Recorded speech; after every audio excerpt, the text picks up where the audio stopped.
Hi, good morning. Good morning, everyone. So, our next topic for discussion will be about politics. And of course, at the last part of the discussion, you will be the one tasked to have some reporting. But for now, it is my task to at least discuss the general concepts about politics. So, with the previous lessons that we had, we were talking about society and culture. So, of course, in our subject, kasama yon sa understanding society, culture, and politics. So, we were able to establish at least a good notion of what is society and at the same time what is culture. Again, it will fall under the disciplines of anthropology and sociology. But this time, we're talking about politics. So, this is something which is more on a political science lesson. So, again, politics is something which always a part or something which is embedded already in the society we have today. Kasi as we understand has something to do in terms of governance. Okay, parang sa atin, pag sinabi natin politics, automatic, we have this notion that it's about the government. But here in the Philippines, our idea of politics is something na magulo, na something na madumi, at something na medyo flawed na siya because of the corruption which are happening. So, of course, in the discussion, we will encounter corruption. Again, etymologically wise, the corruption comes from the word corruptus, which means core is heart, ruptus is rupturing. It is more on the rupturing of the heart. So it is like destroying the heart. Kaya sabi ko sa inyo, kung kayo ay birinig ng mga girlfriend, boyfriend yun, sinakta na inyong puso, it's a form of corruption in a literal sense. So, politics kasi is something which is different from the corruption. They are opposite sides. In the politics, it's not really rupturing of the heart. It is all about how you build the heart and how you build this unity between the people in terms of governance. So, what is your basic understanding of politics? Or ano ba talaga ang politika? Sa ating nakasanayan na pagkakaintindi. Sa ating nakasanayan pagkakaintindi, politika or politics is a system, or simply, it is an activity which deals with the governance of a country or a state, or even in a smaller context, a society. It can be like in a barangay level, it can be on a municipal level, and at the same time it can be on a level of countries. So we have the state leaders or the country leaders. But I'll give you first a technical definition of what politics is.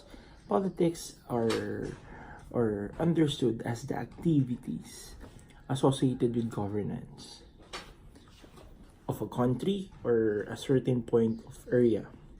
Especially, topics here are debated or conflict among individuals or parties having or hoping to achieve power. Okay?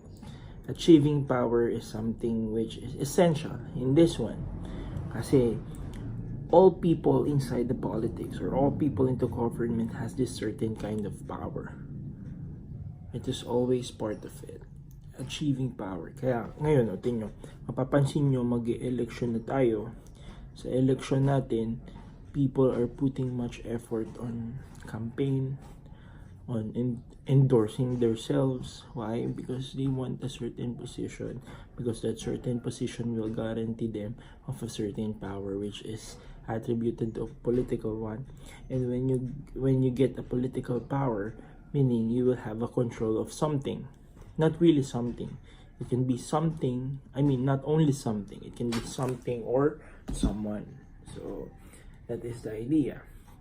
Remember, when we were discussing in philosophy, man is a social animal, we were talking about there that before man became a social animal, or man as a homo socius, at the same time, he is a political animal.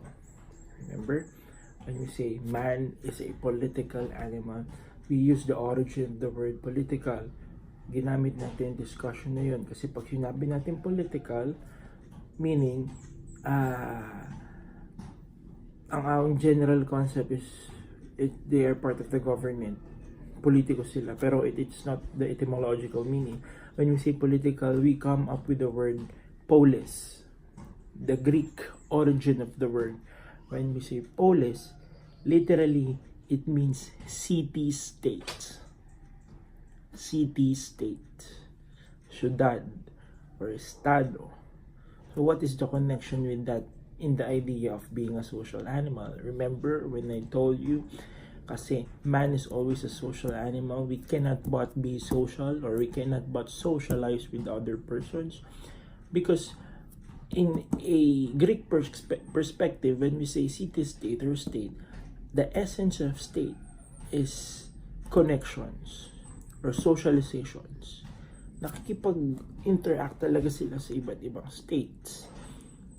Kaya the word polis really suggests that man is political, and at the same time they are social. Homo socius and political animal. Remember, it is by Aristotle. Pero in philosophy, if we're going to study politics, it is more concentrated, or it is more focused on the fundamental questions about the state, government, and politics, including liberty, justice, and enforcement of a legal code by authority.